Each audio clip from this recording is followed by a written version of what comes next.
"You're just holding me back," he said and left without looking back. His words shattered her, but he never returned. 4 years passed.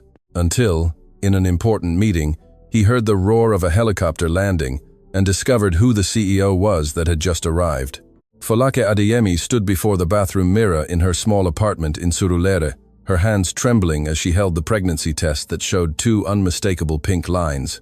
She was 26, worked as an administrative assistant at a logistics firm, and had just discovered she was 2 months pregnant. Her heart pounded uncontrollably in her chest, a chaotic mix of fear, hope, and panic, because she knew she had to tell Bayo.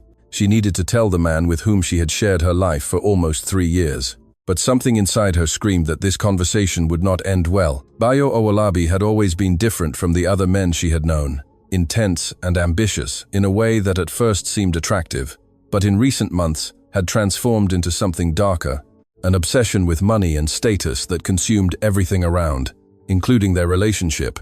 He worked 16 hours a day at an investment firm where he was just a junior analyst, but he constantly spoke of his grandiose plans, about how he would become rich, about how he would reach the top, no matter the cost.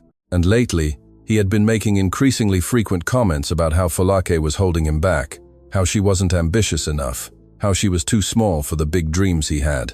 She tucked the pregnancy test into the drawer, hiding it under towels, and left the bathroom, trying to calm her breathing. Bayo hadn't arrived from work yet, and she had a few hours to decide how to tell him, how to find the right words, how to make it sound like good news instead of the burden he would probably see it as. Folake walked to the small living room of the apartment they shared, looking around as if seeing everything for the first time. The simple furniture they had bought together when they moved in, the photographs of them hanging on the wall, showing happier moments, the modest but honest life they had built, and which now seemed about to collapse. She sat on the sofa and hugged her knees, allowing herself, for a moment, to imagine what a baby, a family, would be like. Perhaps this could change Bayo. Perhaps fatherhood would bring back the man she had fallen in love with, instead of this increasingly cold and obsessed version he was becoming.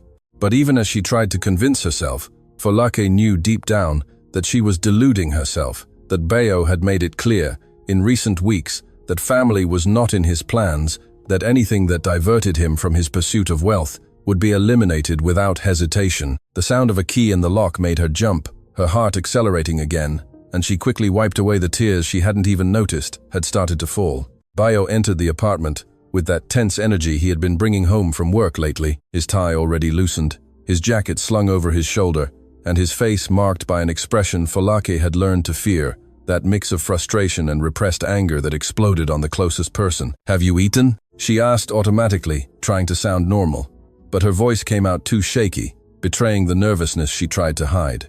Bayo didn't even look at her, threw his briefcase on the sofa, and went straight to the kitchen, opening the fridge with more force than necessary.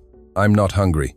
I had a horrible day. That idiot manager gave my project to another analyst, said I wasn't focused enough." He returned from the kitchen with a beer, taking a long gulp before finally looking at Folake, and there was something in his gaze that made her instinctively recoil. "You know what not focused enough means, Folake? It's having someone at home who doesn't understand the pressure you're under. Someone who keeps demanding attention when you need to be thinking about work, about growing, about making real money, instead of wallowing in this mediocrity." The words hit Folake like physical slaps, and she felt something contract painfully in her chest. "I've never demanded anything from you, Bayo. I just want to spend time with you occasionally, have a normal conversation, be a real couple." Her voice came out low, almost pleading, and she hated herself for it, for the weakness she was showing. Bayo laughed, but it was a humorless laugh, loaded with disdain. "A real couple, Folake? Real couples grow together, have compatible ambitions, want the same things. What do you want? To stay in this miserable apartment for the rest of your life? To have romantic dinners while the world rushes by outside? I want more, much more, and you can't keep up." He took another gulp of beer, observing her with those eyes that used to look at her with affection, but now only showed impatience. "In fact, I've been thinking about this for weeks. You've been a hindrance in my life, Folake.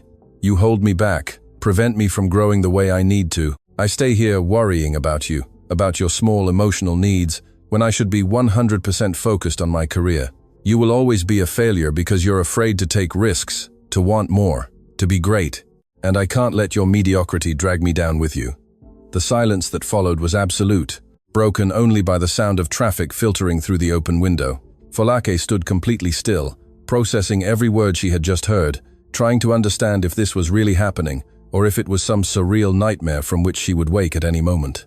Bayo finished his beer and placed the empty bottle on the coffee table with a dry sound that seemed to echo throughout the entire apartment.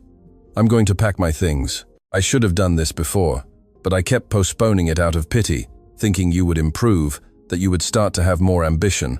But I realized that people like you don't change, they stay stuck in this mediocre little life forever." He walked towards the bedroom, and Folake finally managed to move, following him with uncertain steps, her mind screaming that she needed to tell him. She needed to tell him about the baby, but the words were stuck in her throat like shards of glass. "Bayo, wait, I need to tell you something," she finally managed to say, her voice barely above a whisper. He didn't even turn around, just continued throwing clothes into a suitcase he pulled from the wardrobe. "There's nothing you can say that will change anything, Folake. This decision is made. Besides, I received a job offer in another city, 3 times the salary, real growth opportunity. I'm accepting it and leaving tomorrow. I've wasted too much time here." Folake felt her legs weaken, and she leaned against the bedroom doorframe, watching the man she had loved, with whom she had planned a future, pack his life as if the last 3 years meant absolutely nothing. "Are you serious? You're leaving just like that, overnight, without even discussing it properly?" The incredulity in her voice was palpable, mixed with a pain so deep it felt physical.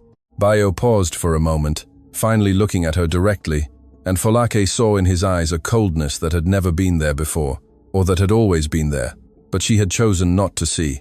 "Folake, I am serious about my future, about achieving what I want in life, and you are not part of it. The sooner you accept that, the better for both of us. You will find someone who is content with this small life you want, someone as mediocre as you, and you will be happy in your insignificance, but it won't be me." He went back to packing his suitcase, and Folake stood there, feeling something die inside her. All the words she wanted to say about the baby, about their future, about love and commitment, evaporated before that brutal display of selfishness and cruelty. 20 minutes later, Bayo stood at the apartment door, 2 suitcases in hand, looking one last time at Folake, who remained seated on the sofa, hugging herself, tears finally streaming freely down her face.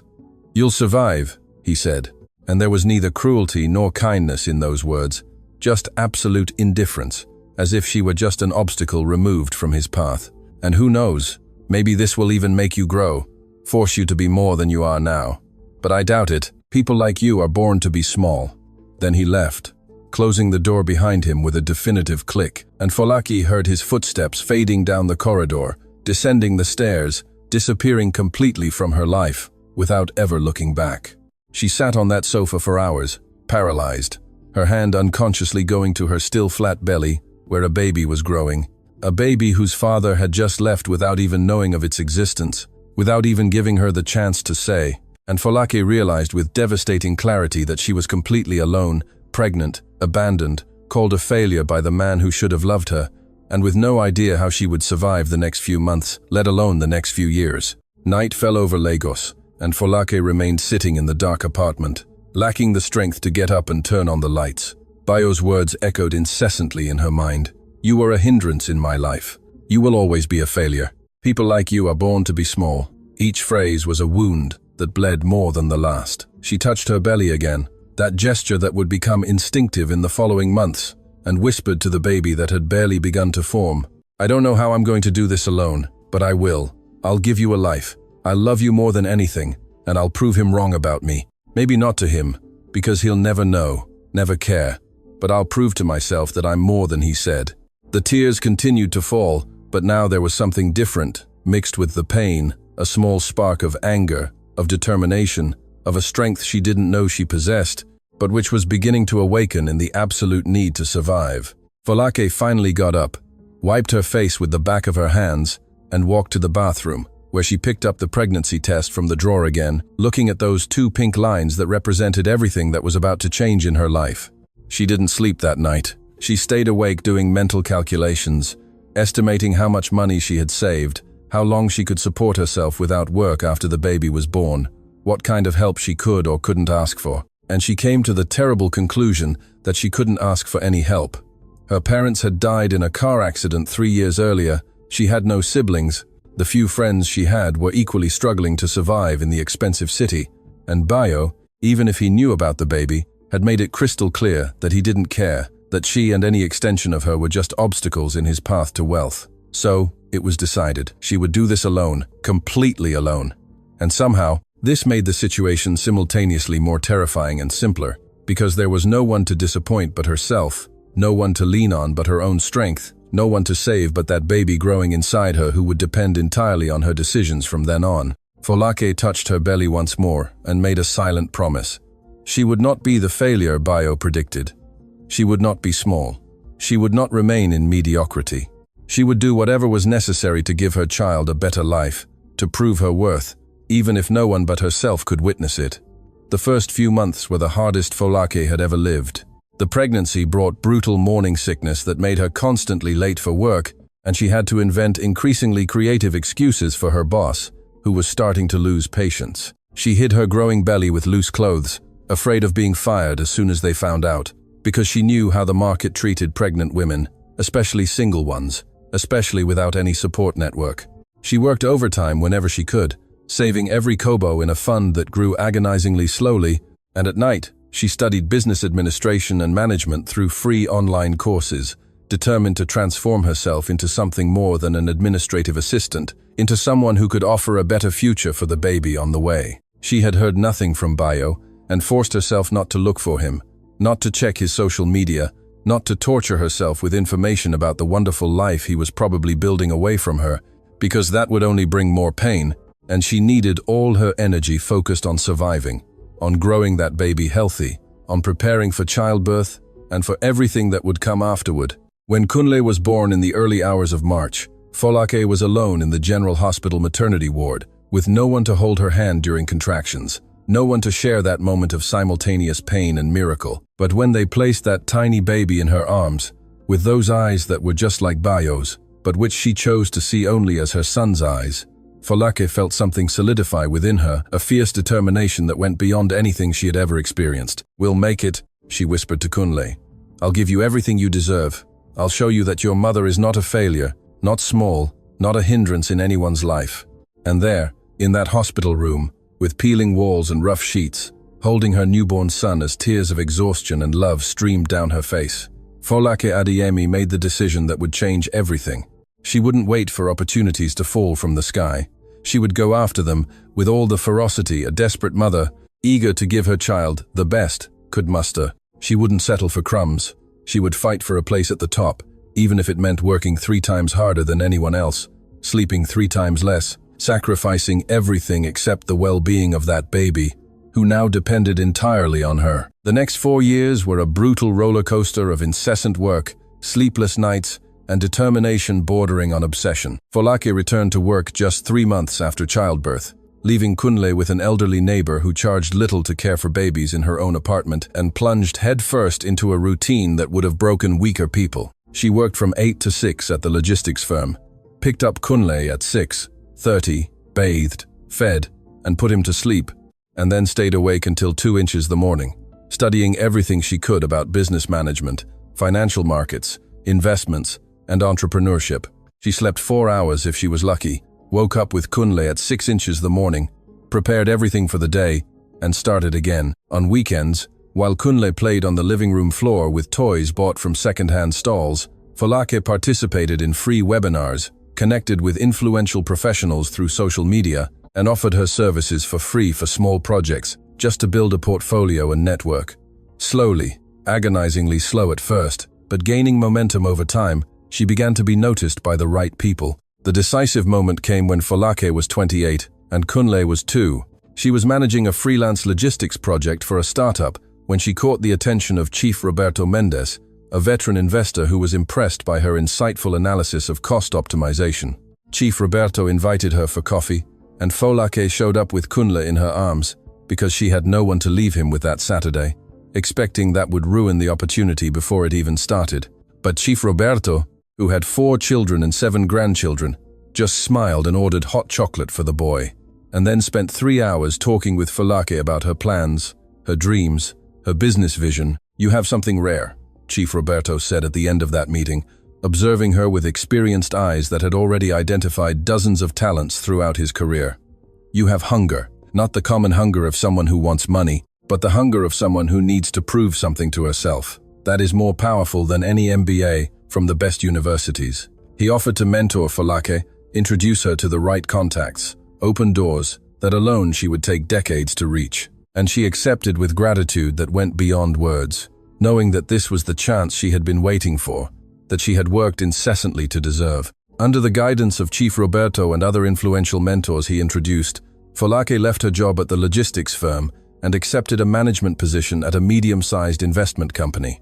The salary was better, the opportunities were exponential, and she absorbed knowledge like a sponge, working even harder, if that were possible, impressing superiors with her analytical ability, her strategic vision, and that fierce determination that never slept. Kunle was now in a decent creche that she could afford with her new salary, and she compensated for the hours she didn't spend with him by being absolutely present when they were together.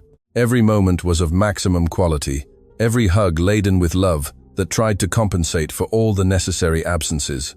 She rose quickly in the company, jumped from analyst to manager in 18 months, from manager to director in another year, and finally, when she was 29, she received the proposal that would change everything. A group of investors led by Chief Roberto wanted to support her in creating her own investment firm with her as CEO, focused on startups and small businesses that needed not only capital but also smart strategic management. Folake accepted without hesitation and founded RC Investments 3 months later. The first 6 months were terrifying, building a team, establishing processes, acquiring first clients, but she had that hunger. Chief Roberto had identified that visceral need to prove she wasn't the failure Bio had prophesied, and that propelled her through every obstacle, every sleepless night, every moment of doubt.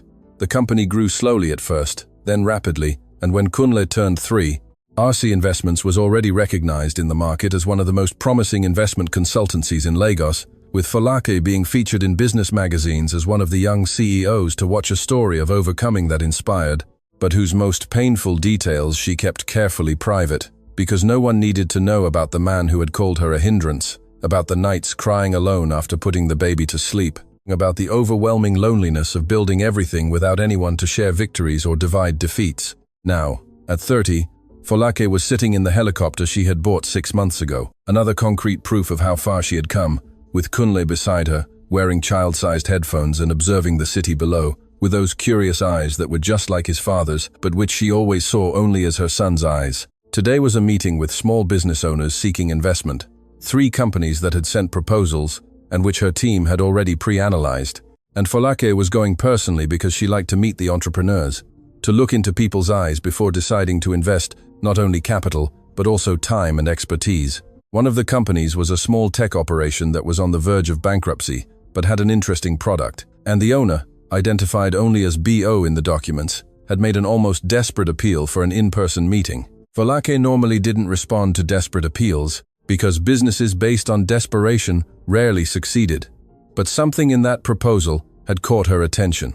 Perhaps the brutal honesty about the financial situation, perhaps the recognition of past mistakes, and she had decided to give that chance. The helicopter began its descent towards the helipad on top of the commercial building in Victoria Island, and Folake checked Kunle's seatbelt again, smoothed her grey blazer over her white blouse, and automatically switched into CEO mode, that version of her that was professional, confident, slightly intimidating on purpose, because she had learned that in the business world, women needed to be twice as tough to be taken seriously. The pilot landed smoothly, and Folake waited for him to give the signal before unbuckling their belts, took Kunle's hand, and stepped out of the helicopter with the impeccable posture she had cultivated. Head held high, firm steps, radiating that energy of someone who was in absolute control. There was a small group waiting at the helipad, her assistant, Marco, who had arrived early to prepare everything, and 3 men who presumably were the entrepreneurs seeking investment. Folake began to walk towards them, Kunle by her side holding her hand. And then one of the men turned completely to her, and the world stopped. It was Bio. Bio Owalabi stood there less than 10 meters from her, and the expression on his face was one of absolute shock, as if he had seen a ghost. And Folake felt her blood run cold in her veins, as everything around blurred at the edges. 4 years. 4 years since that devastating night, when he had called her a hindrance, a failure, since he had left without ever looking back. And now he was there, visibly older, with lines of tension marking his face, wearing a suit that had once been good but now showed signs of wear, and looking at her as if he couldn't process what he was seeing. Folake realized in a second of brutal clarity what was happening. B.O. The owner of the failing company desperately asking for investment was Bayo Owolabi, and by a cruel twist of fate, she was the CEO he needed to impress. She had the power to save or destroy what remained of his dreams. And he was having to face the woman he had humiliated, discarded, predicted would always be a failure. Kunle's hand squeezed hers, and Folake looked down automatically, checking if her son was all right. And when she looked back at Bayo, she saw that he was staring fixedly at the boy, and something in his face changed, a sudden pallor. And Folake realized with her heart accelerating that he had seen Kunle's eyes, those eyes that were unmistakably like his, and he was doing the mental calculations. 4 years since he had left, the child appeared to be about 5 years old. The age matched, the eyes were his. It was impossible, but it was happening right in front of him. Folake saw the exact moment when the realization hit Bayo. She saw the shock transform into something more complex, a mixture of disbelief, guilt, fear, perhaps even pain. And he opened his mouth as if to say something, but no sound came out. He just stood there, processing too much information simultaneously. The ex-girlfriend he had humiliated was now in front of him, powerful, arriving by helicopter. And she had a child who was his, a child whose existence he had never known. And he needed that woman to save his company while dealing with the explosion of feelings that was clearly destroying him from within. Folake took a deep breath, forced every muscle in her body to obey, and walked towards the group with firm steps. Kunle's hand held firmly in hers, her face a perfect mask of professionalism that hid the internal turmoil threatening to destroy her. She would not allow Bayo to see weakness, would not allow him to know that seeing him again shook her to the bones. She would not give him the satisfaction of realizing that 4 years had not been enough to completely erase the pain of that night. She was CEO now.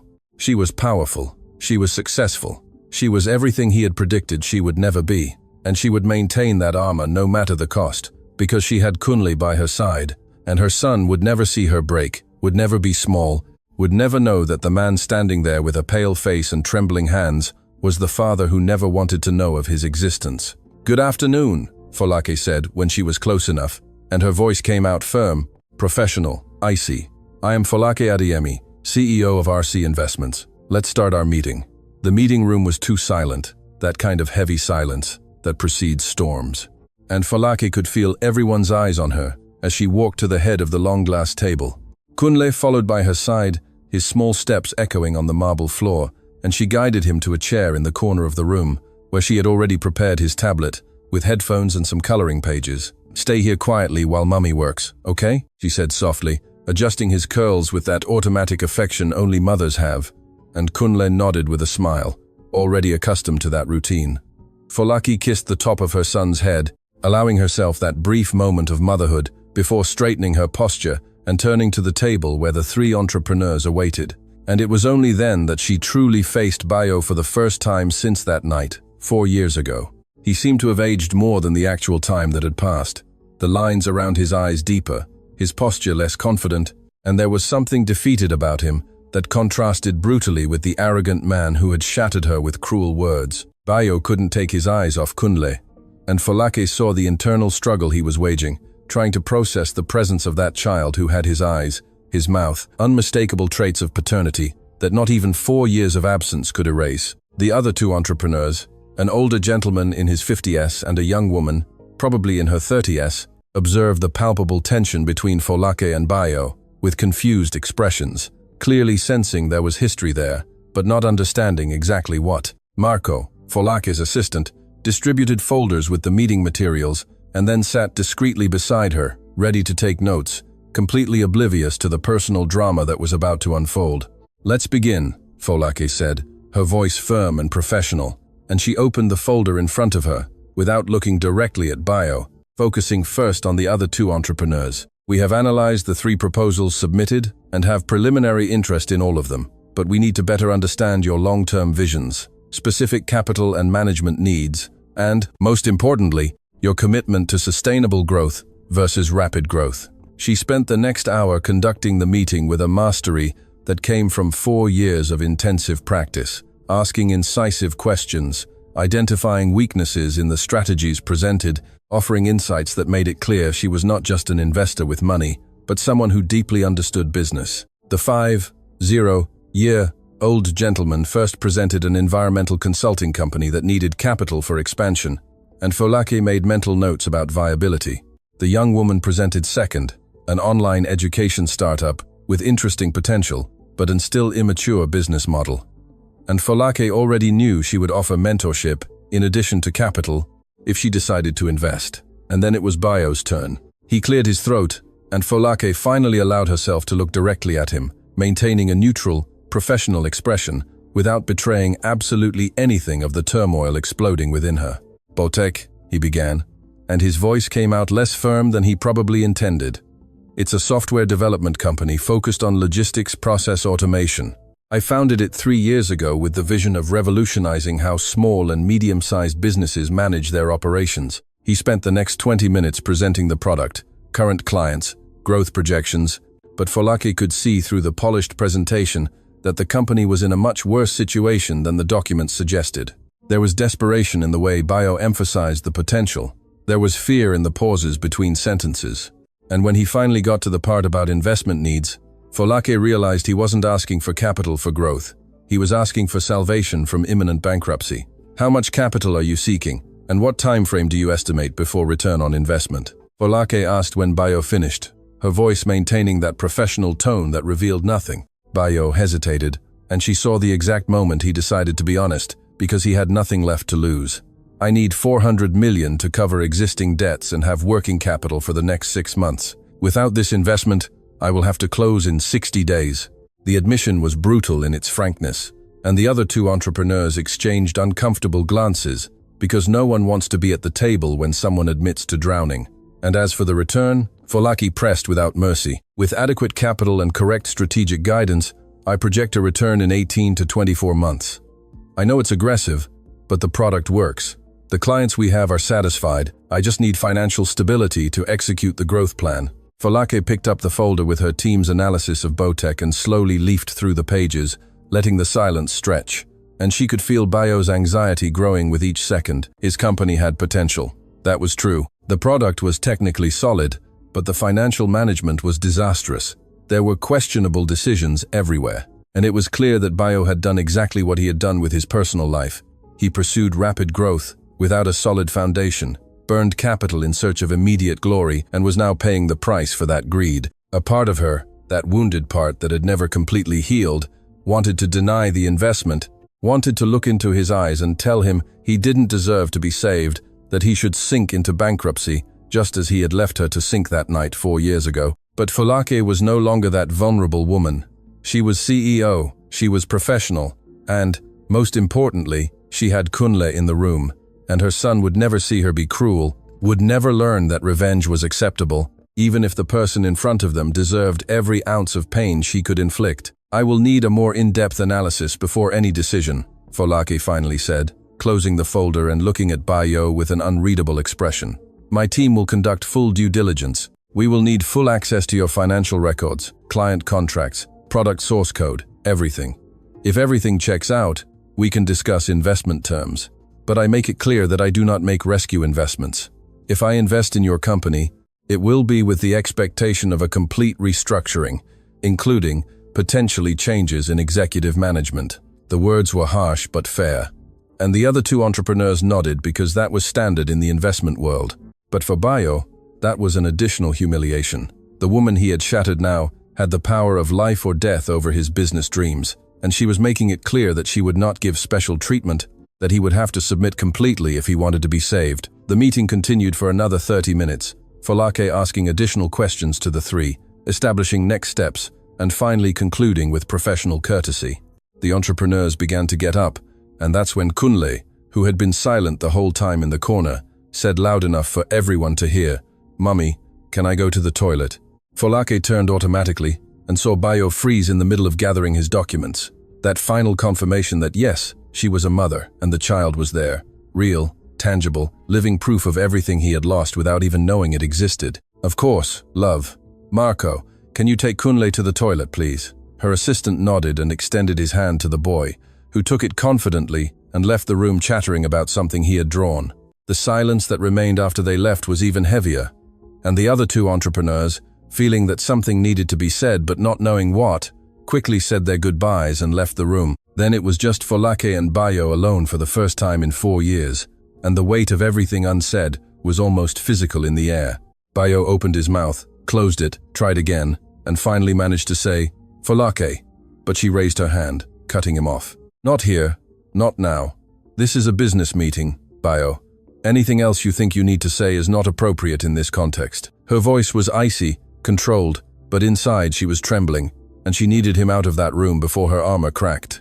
Bayo swallowed hard, and she saw tears beginning to form in his eyes, tears of regret, of shock, of losing something he never knew he had, but now realized existed. "He's my son." It wasn't a question, it was a choked affirmation, and Folake felt something contract painfully in her chest. "You have no right to ask that question," she replied, each word coming out like shards of ice. "You left, Bayo. You called me a hindrance, a failure. You said I would always be small and mediocre, and you left without ever looking back. You made your choice that night 4 years ago, and you can't just show up now and claim something you never wanted." Bayo recoiled, as if he had been slapped, the pain etched on his face so clearly that she almost felt pity. "Almost, I didn't know," he whispered, his voice broken. "If I had known you were pregnant." Folake laughed, but it was a humorless laugh, loaded with years of pain and repressed anger. "What? You would have stayed? You would have sacrificed your grandiose dreams of wealth? Don't delude yourself, Bayo. You made it very clear that night that nothing was more important than your personal success. And a child would just be another hindrance, another small, mediocre thing holding you back." She picked up her folder and walked towards the door, needing to get out of there before she broke, before she allowed him to see how much this was destroying her inside. "You will receive contact from my team in the coming days regarding the due diligence. If you decide to proceed with the analysis, keep everything strictly professional. Do not try to make personal contact. Do not show up at my company without an appointment. And, above all, do not approach my son." She stopped at the door, turning one last time to look at him. "You wanted wealth above all else, Bayo. You wanted to be great, powerful, successful, and look where that brought you. Bankrupt, desperate, asking for help from the woman you destroyed. Meanwhile, I, the one who would always be a failure, built an empire alone while raising a child. So, no, you have no right to ask questions about him. You gave up that right 4 years ago, when you chose greed over everything else." Folake left the meeting room with trembling legs, but she maintained her upright posture until she turned the corner and found Marco waiting with Kunle, who was excitedly showing the drawing he had made of a helicopter. She automatically took her son's hand, thanked Marco, and said she needed to cancel the rest of the day's commitments, ignoring the worried look from her assistant, who had clearly noticed that something was wrong. They descended in the elevator in silence, Kunle chattering about what he had seen from the meeting room window, while Folake struggled to maintain her composure, not to collapse right there in front of her son, front of strangers who entered and exited the elevator on different floors. When they finally reached the helipad and boarded the aircraft, when the pilot started the engines and they began to ascend, moving away from that building where Bayo was probably still processing everything that had happened, Folake finally allowed some tears to escape, quickly wiping them away before Kunle noticed, because her son had never seen her cry, and she wouldn't start now. The journey back to the office took only 20 minutes, but it felt like hours as Folake struggled to reorganize her thoughts, to push her emotions back into that locked compartment where she had kept them for 4 years. Seeing Bayo again opened wounds she had believed had healed, brought back memories of that devastating night with painful clarity, his words echoing as if they had been spoken yesterday instead of years ago. "You were a hindrance in my life. You will always be a failure. People like you are born to be small." Each phrase was a scar that had never truly closed, only been covered by layers of success, achievement, constant proof that he was wrong. And now he was there, bankrupt, desperate, having to ask for help from the very woman he had humiliated. And Folake didn't know how she felt about it, because part of her wanted to feel satisfaction, sweet revenge for fate's irony. But all she could feel was weariness, old anger resurfacing, and fear for Kunle's presence in that equation. She left Kunle in the office with the administrative team who adored the boy, and there was always someone willing to play with him when Folake needed a few focused hours. And then she locked herself in her own office, asking not to be disturbed. She stood in front of the panoramic window overlooking the Lagos lagoon, watching the city spread in all directions, and finally allowed herself to feel everything she had repressed during that meeting. The anger came first, hot and purifying. Anger that Bayo had appeared like that after years, for forcing her to confront that past she had worked so hard to overcome, for having the audacity to look at Kunle as if he had some right over that child he never wanted, never knew existed, because he had left before she could say. Then came the pain, that old pain she had buried under layers of determination and hard work, the memory of how she had felt that night, alone, pregnant, called a hindrance and a failure by the man she had loved, and having to rebuild herself completely from scratch.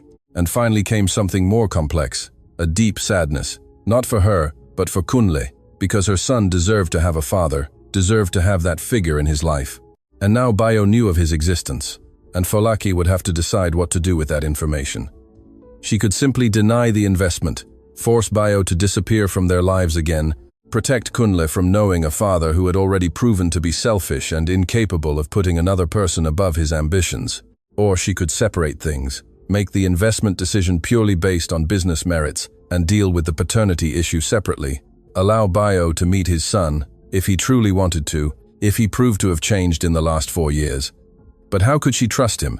How could she allow that man into Kunle's life, when the last time she trusted him had ended with her shattered and abandoned? The answer was that she couldn't trust him. Not yet, perhaps never, because certain betrayals were too deep to be forgiven, with just regretful words and guilt-filled looks. Her phone vibrated on the table, and Folake looked at the screen, seeing it was a message from an unknown number. She hesitated, then opened it. "Folake, it's me, Bayo. I got your number through a professional contact. Please, I need to talk to you, not about business, about our son. I have so many things I need to say, so many explanations you deserve to hear. I know I have no right to ask for anything, but I'm begging for a chance to explain, to try to mend what I broke." Folake read the message 3 times, feeling the anger return, burning in her chest. He hadn't respected her explicit request to keep contact professional for even 24 hours.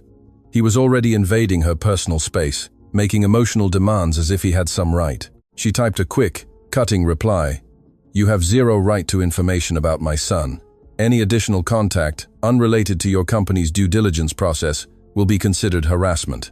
Respect the boundaries I have set, or there will be no business discussion either." She sent it without rereading, blocked the number, and threw the phone on the table with more force than she intended. The anger felt good. It was better than sadness, easier to handle than that complex pain that threatened to engulf her if she allowed it. Folake forced herself to sit in her chair and open her laptop, reviewing Botek's financial reports that her team had compiled, analyzing with purely professional eyes whether that company deserved to be saved, regardless of who its owner was. The numbers were brutally honest. Bayo had made all the wrong choices. He pursued aggressive growth without a solid foundation, spent capital on marketing and expansion when he should have focused on product and existing clients. And now he was paying the price for that greed that had always characterized him. But the product itself was good. There was a real market. The clients they had were satisfied, and with competent management, the company could be viable. The question wasn't whether it was technically worth investing. It was whether Folake could separate business from personal, whether she could work with Bayo while maintaining the necessary emotional distance, whether she could protect Kunle while potentially saving his father's company. She spent the next few hours immersed in work, forcing her brain to focus on numbers and projections instead of complicated emotions. And when her alarm finally rang, reminding her it was time to pick up Kunle and go home, Folake still had no clear answer about what to do. She went down to the administrative floor, where she found Kunle, drawing surrounded by 3 female employees who were making excited comments about his artwork. And seeing her son there so happy, so completely oblivious to the storm brewing around him, Folake felt that fierce determination return. She would protect Kunle from everything, including his own father if necessary, because her son would never feel the pain of rejection, would never hear that he was a hindrance or a burden, would never know the cruel version of Bayo that she had known that night 4 years ago. On the way home, Kunle spoke excitedly about his day, about the drawings he had made, about how cool the helicopter was. And Folake responded automatically, while part of her mind was still processing the encounter with Bayo. When they arrived at the spacious apartment in Ikoyi that she had bought last year, tangible proof of how far she had come. Folake prepared dinner while Kunle played in the living room and tried to establish some normality in that night that seemed so surreal. After putting Kunle to sleep with a story and goodnight kisses, she finally allowed herself to sit on the living room sofa and face the decision she needed to make. Her new phone, which had replaced her work one after blocking Bayo, showed several work messages, but also one from Chief Roberto Mendes, her mentor, asking how the meeting went and if she needed to talk about anything. Folake hesitated, then called, because Chief Roberto was one of the few people who knew at least part of her story, who had understood from the beginning that she was running from something painful, even without knowing all the details. "Chief Roberto, I need advice," she said when he answered, and her voice finally came out tired, without the professional armor. "One of the entrepreneurs I saw today, the owner of Botech, who is on the verge of bankruptcy, is Kunle's father. He didn't know Kunle existed until today. And now I'm having to decide whether to invest in his company, keeping everything separate from personal issues, or simply deny it and force him to disappear again."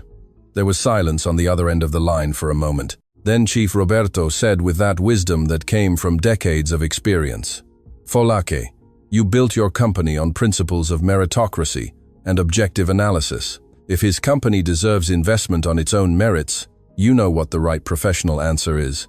The personal issue is separate and needs to be handled separately. He might be a terrible potential father and still have a business worth saving, or it could be the opposite. But mixing the two will destroy both the business and any possibility of a healthy personal resolution."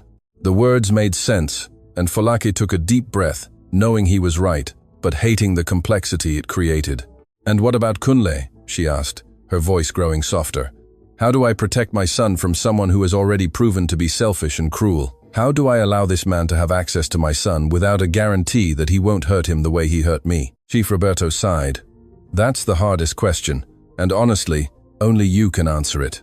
But I'll tell you one thing, 4 years is enough time for people to change, or to show they never will. If this man truly wants to know his son, he will have to prove it through consistent actions over time, not through pretty words or desperate gestures. You have all the power here, Folake. You decide the terms, the pace, the conditions, and if he can't respect that, then you have your answer about what kind of person he still is." They talked for another 20 minutes, Chief Roberto offering that balanced perspective Folake desperately needed, and when they hung up, she felt marginally better, with at least some path ahead, even if still hazy. Folake stayed awake late that night, mentally outlining how she would proceed. As for business, she would have her team conduct full due diligence on biotech, analyze the results with maximum objectivity, and make an investment decision based purely on merit. If she decided to invest, she would establish very clear terms, including potentially bringing in an external executive manager, because she wouldn't trust Bayo to make strategic decisions alone, given his history. As for the personal issue, she would establish strict boundaries. Bayo would have to demonstrate real change, completely respect her authority as Kunle's mother, and gain access to their son gradually, proving at every step that he deserved to be in the child's life. And if at any moment he showed himself to still be the selfish and cruel man of 4 years ago, she would cut off access completely and use every legal resource available to protect Kunle. It was an imperfect plan for an impossible situation, but it was the best she could devise, being emotionally exhausted and still processing the shock of seeing Bayo again. 2 weeks after the devastating meeting, Folake was sitting in her office, reviewing Botech's final due diligence report, when Marco knocked on the door, informing her that Bayo Owolabi was in the reception asking to speak with her. Folake felt her stomach clench immediately because she hadn't scheduled any meeting, and he was once again disrespecting the boundaries she had set. "Tell him I don't receive visitors without a prior appointment, and any communication must be made through appropriate channels," she replied, returning her eyes to the report on the screen. Marco nodded and left, but returned 5 minutes later with an uncomfortable expression. He said he will wait as long as necessary, that he needs to talk to you, even if he has to stay there all week. He's causing a bit of a disturbance in the reception. Folake closed her eyes, taking a deep breath, fighting against the growing irritation. Bayo was forcing a confrontation, using a public pressure tactic, and she would have to deal with it somehow before it became a bigger scene. "Tell him he has 5 minutes, she finally said. "Make it clear that if he tries to discuss personal matters, the meeting ends immediately, and he will be escorted out of the building." Marco left again, and Folake used those minutes before Bayo arrived to center herself, put on her professional armor, Prepare to face that man who continued to invade her space against all explicit instructions. When the door opened and Bio entered, she immediately noticed that he looked visibly worse than 2 weeks ago. Deep dark circles marked his face, his suit was crumpled, he had stubble, and there was a fragility about him that contrasted with the arrogant man she had known years ago. He stopped in front of her desk, his hands trembling slightly, and opened his mouth, but no sound came out initially, as if he had rehearsed what to say 1,000 times, but now all the words had evaporated. "You have 5 minutes," Folake said coldly, consulting her watch with a deliberate gesture. "And I expect it to be about your company, because I made it clear I would not discuss personal matters." Bio shook his head, running his hands through his hair in a gesture of frustration. "Folake, please, I know you set boundaries. I know I have no right to ask for anything, but I can't stop thinking about the fact that I have a son I never knew, that you raised alone for 4 years while I was—" He paused, his voice faltering. "While I was chasing what exactly? Money I couldn't earn, success I never achieved. I ended up with nothing, completely bankrupt, while you, the woman I called a failure, built all of this." He gestured vaguely around the elegant room with a panoramic view. "The irony is not lost on me, believe me. I wake up every day with the weight of that irony crushing me." Folake maintained a neutral expression, refusing to let him see any emotional reaction. "If you came seeking absolution or sympathy, you're in the wrong place.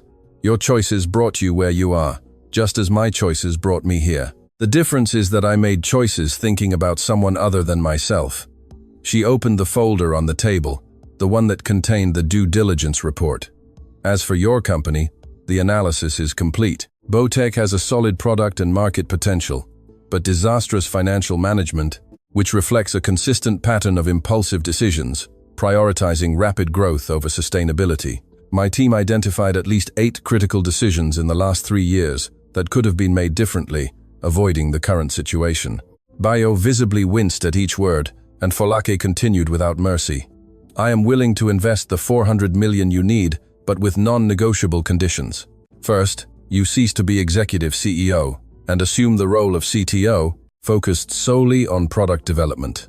Second, I will bring in a professional manager to completely restructure the financial and strategic operations. Third, you accept a mandatory mentorship program on sustainable business management." The silence that followed was heavy, and Folake watched Bio process those conditions that essentially removed his control over the company he had founded. Part of her hoped he would refuse out of pride, proving he was still the greedy and arrogant man from before.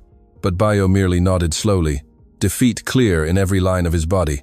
"I accept all conditions. I am not in a position to negotiate, and honestly, you are right about my management failures. I pursued growth the wrong way. I made decisions based on ego instead of data, and I deserve to lose executive control." He looked at her with those eyes Kunle had inherited, and there was genuine pain in them. "But Folake, about our son, and about Kunle, I beg you to give me a chance to know him, to be in his life somehow. I know I don't deserve it. I know I abandoned you in the worst possible way, but he shouldn't pay for my mistakes. Every child deserves to have a father, and I want to be that father, if you allow me, even if it takes years to prove I've changed." Folake felt something tighten in her chest at those words, because they were exactly the most difficult argument to refute, that Kunle deserved to have a father, that she had no right to deny him that based solely on her own hurt. But at the same time, how could she trust that Bio wouldn't hurt Kunle the same way he had hurt her? How could she allow that man into her son's life without a guarantee that he would stay? That he wouldn't disappear when things got difficult? That he wouldn't make Kunle feel like a burden, the same way he had made her feel like a hindrance? "You want to be a father," she finally said, her voice coming out harsher than she intended. "Being a father isn't about what you want, Bio. It's about being present every day, in the small things and the big, in the beautiful moments and the difficult ones. It's about putting another person above your ambitions, your desires, everything, and you've already proven you can't do that. You discarded me because I was delaying your plans to get rich. What happens when Kunle delays one of your plans? When he needs you at an inconvenient moment, will you leave again?" Bio shook his head vehemently, tears finally escaping and running down his face, without him making an effort to wipe them away. "No, I swear I won't, Folake. That night 4 years ago was the worst decision I ever made in my life. I was obsessed, blind, completely lost in ambition that ended up taking me nowhere. I spent those 4 years chasing an empty dream while losing everything that truly mattered. And now, seeing Kunle even from afar, realizing what I threw away, his voice broke completely. I don't expect forgiveness. I don't expect you to believe me based on words, but let me prove it through actions. Let me start somewhere, even if it's just seeing him from afar, completely respecting your terms and conditions. I would do anything for a chance to know my son. Folake got up and walked to the window, turning her back to Bayo, as she struggled with conflicting emotions. Part of her, that wounded part that carried scars from 4 years, wanted to completely deny him, to protect Kunle from any possibility of pain. But there was also a part of her that was a mother first, who wanted to give her son every possible opportunity for happiness, and that included potentially having a father in his life, if that father was capable of being a positive presence. Chief Roberto was right. 4 years was enough time for change, but also to confirm patterns. Bayo would need to prove it through consistent actions over time, and she would completely control that process. If I allow this, she finally said, without turning around, it will be on my terms, at my pace, and at the first indication that you are hurting Kunle in any way, access will be cut permanently. Understood? She heard Bayo take a deep breath behind her. Yes, completely. Any term you set, I will respect. Folake turned, facing him again. Then, here are the rules. First, you will not have direct contact with Kunle initially.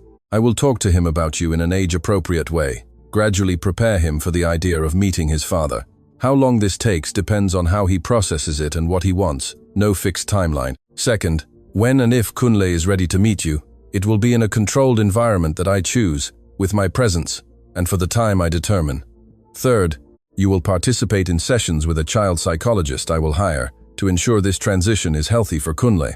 Fourth, you will never, at any time, speak ill of me to him or try to manipulate his perception of why he grew up without a father. The truth will be told appropriately when he is old enough to understand, but it will not be used as a weapon. Fifth, if Kunle at any point says he doesn't want to continue knowing you, we will completely respect his decision. He will not be forced to have a relationship with you just because you share DNA.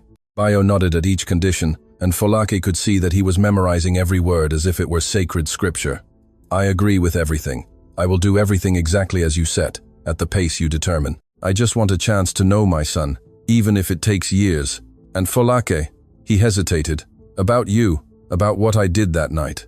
I know apologies are inadequate, but I need to say it anyway. I am so sorry. I am so sorry for every cruel word, for calling you a hindrance and a failure, for destroying you when I should have supported you. You were not the hindrance in my life. You were the best thing I had, and I was too foolish to realize it. And looking at you now, seeing what you've built, seeing what kind of incredible mother you are to our son, only makes my past failure even more glaring. Folake felt tears threaten, but refused to cry in front of him, refused to give him that vulnerability. Your apologies don't change the past, she said firmly, but your actions from now on will determine if there is any future. Prove you've changed, Bayo. Not for me, because I owe you nothing, and will never completely forget what you did, but prove it for Kunle, because he deserves a father who is present for the right reasons. The meeting ended shortly after, and when Bayo left, Folake finally allowed the tears to fall. But this time, they weren't just tears of pain. There was something more complex there.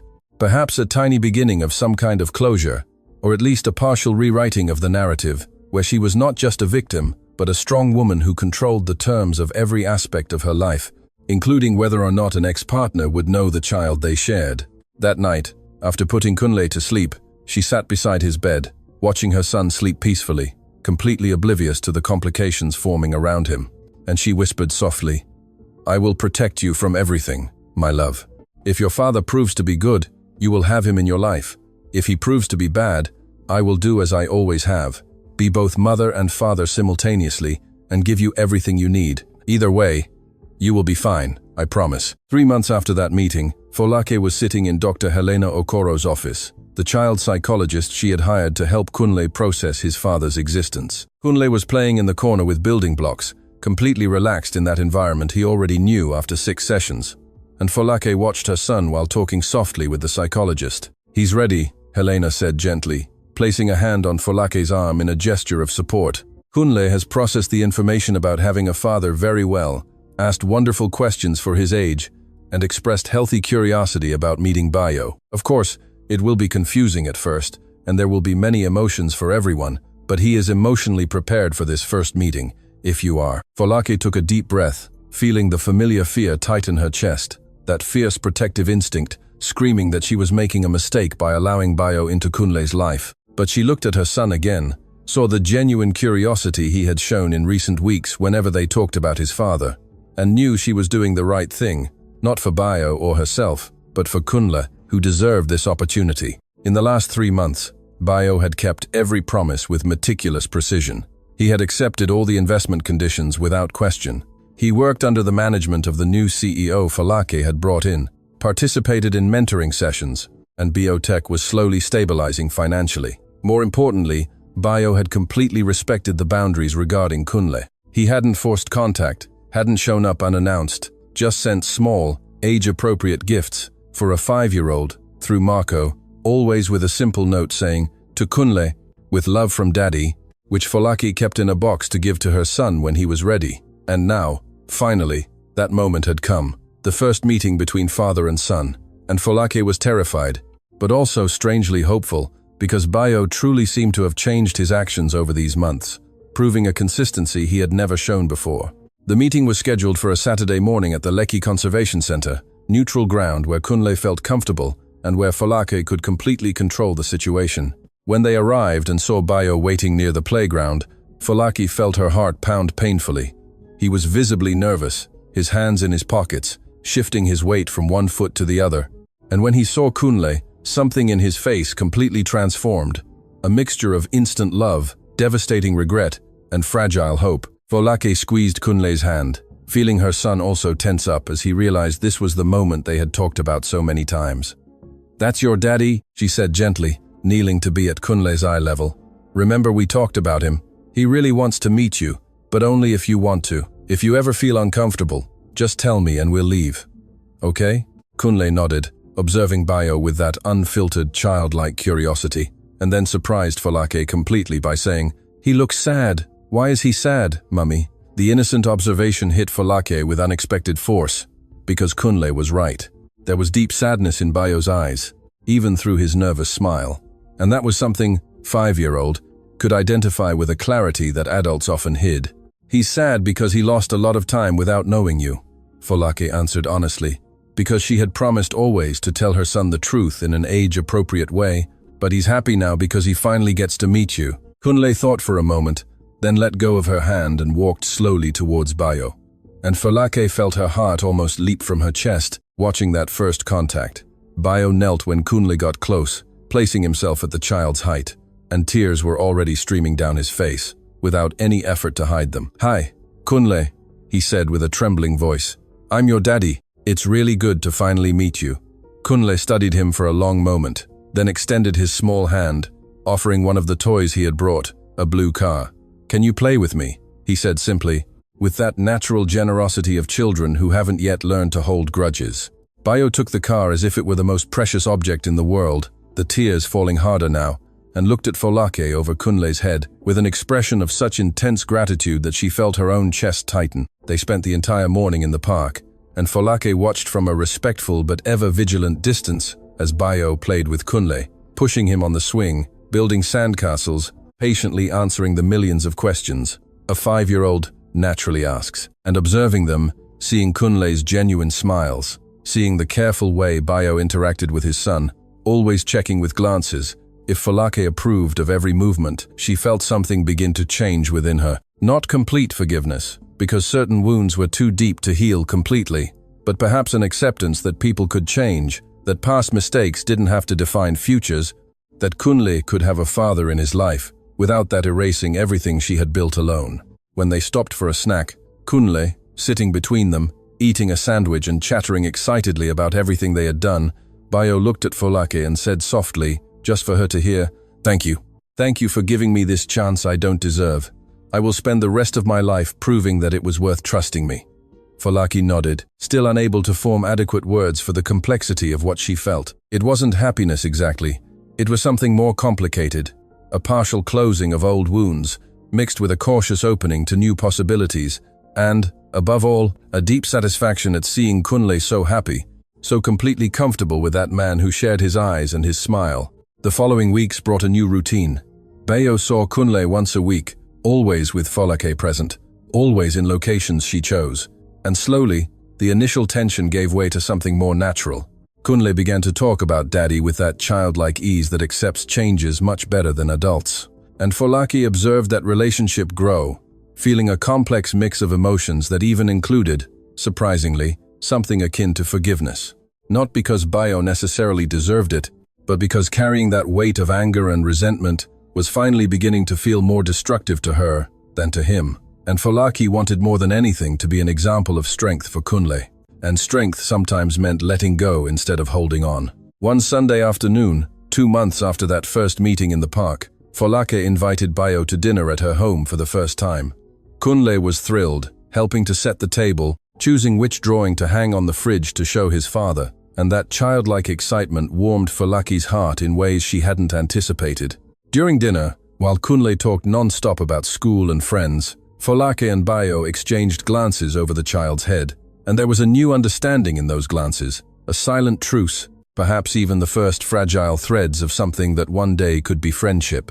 Not the romance they once had, but something different, built on a foundation of shared parenthood, and slowly regained mutual respect. After putting Kunle to sleep, Folake and Bayo remained in the living room, their first truly alone moment since everything had begun months ago. "He's incredible," Bayo said, his voice laden with emotion. "And it's all thanks to you, Folake. You did everything alone, gave him everything he needs, turned him into this happy and confident child. I have no words to express how much I admire you for it, how much I respect everything you've achieved." Folake felt tears threaten, but this time they were not of pain. "It wasn't easy," she admitted softly, allowing herself some vulnerability in front of him for the first time. "There were nights when I thought I couldn't do it.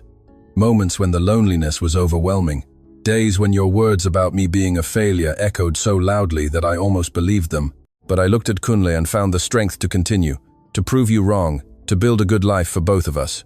Bayo shook his head, the guilt still clearly heavy on his shoulders. "I was so wrong about everything. You were never a hindrance, Folake. You were the best part of my life, and I was too blind to see. And now, seeing you, seeing our family, even if reconfigured differently from the traditional, I realize that true success isn't money or power. It's having people we love and who love us back. You understood that long before I did." He hesitated, then continued. "I know we'll never go back to what we were, and I'm not asking for that. But I hope that one day, perhaps we can be friends, co-parents who work together for Kunle's sake. And who knows, if I continue to prove through actions that I've changed, you might eventually forgive me completely, not for me, but for you, so you can move forward without carrying the weight of what I did." Folake looked at that man who had once destroyed her, but who now finally seemed to have learned what truly mattered. And she felt something release within her, that knot of anger and pain she had carried for 4 years beginning to loosen. "I'm trying," she said honestly. "It's not easy to forget. I'll probably never completely forget, but seeing you with Kunle, seeing how much he already loves you, seeing your genuine effort to be a good father, that helps. And you're right. We need to be a team for his sake. Put him above any resentment that still exists between us." She took a deep breath, making a decision she had been considering in recent weeks. "And maybe it's time to stop punishing you eternally for the worst moment of your life. God knows I also have moments I'm not proud of. So, yes, Bayo, I think we can eventually be friends, or at least respectful allies focused on raising Kunle together." The smile that illuminated Bayo's face was genuine and transformative, erasing years of guilt and sadness. And Folake realized that he was crying again, but they were tears of relief and gratitude. "Thank you," he whispered. "I promise I will never disappoint you or Kunle again. I will be present, I will be the father he deserves, and I will honor the incredible sacrifice you made these 4 years, raising him alone. You turned my biggest mistake into something beautiful, and I will be eternally grateful." Folake nodded, feeling peace begin to settle, where before there had only been pain, and realizing that perhaps she could finally let go of that armor she had worn for so long, that need to constantly prove she wasn't the failure Bayo had predicted. Because the truth was, she had already proven it 1,000 times, and continuing to fight the ghost of the past only prevented her from fully enjoying the incredible present she had built. Months turned into an established routine. Bayo saw Kunle 3 times a week now, sometimes alone when Folake felt comfortable enough to allow it. And Botek prospered under new management, with Bayo focused on what he truly loved, which was technical development. Folake continued to grow her company, but now with a lightness she hadn't had before, because she was no longer running from the past, but walking towards the future. And one sunny Saturday afternoon, 6 months after that first devastating encounter in the commercial building, the three were in the park again, Folake and Bayo, sitting on a bench, watching Kunle play, and there was a peace between them that neither had imagined possible when everything began. "You know what I realized?" Bayo said suddenly, watching Kunle laugh as he ran with other children. "I spent 4 years chasing wealth I thought would make me happy and ended up bankrupt and miserable. You spent those same 4 years building a life around love and responsibility and ended up with everything that truly matters. You were not the hindrance in my life, Folake. I was the hindrance in my own life, wasting time on the wrong things while you were focused on what truly had value." Folake smiled, and for the first time in 4 years, it was a smile completely free of pain when she looked at him. "Then stop wasting time with guilt now. You are here, you are present, you are being a good father. That's what matters from now on." Kunle ran up to them at that moment, throwing himself into Folake's lap with that inexhaustible energy of a 5-year-old, and then extending his hand to Bayo too, wanting both parents close. And there, in that park, under the golden sun of a Saturday afternoon, with their son between them, laughing completely oblivious to the complications the adults carried, Folake Adeyemi finally allowed herself to believe that everything would be all right. She had built an empire from scratch while raising her son alone. She had proven she was never a hindrance or a failure, and now, by allowing Bayo to be a part of Kunle's life, she was not losing control, but gaining an ally, because in the end it wasn't about complete forgiveness or forgetting the past. It was about building a future where Kunle had everything he deserved, including 2 parents who loved him, even if the path to that point had been more circuitous and painful than anyone had imagined. And looking at her happy son, at the man who had learned too late what truly mattered, and at the incredible life she had built with her own hands, Folake knew with absolute certainty that she had always been strong enough, always valuable enough, always great enough, and no one would ever make her doubt that again. The hindrance had never been hers. It had always been the world's in recognizing her worth. And now, finally, she would choose love instead of anger, peace instead of war, and a future instead of the past. And this conscious choice was her greatest triumph of all.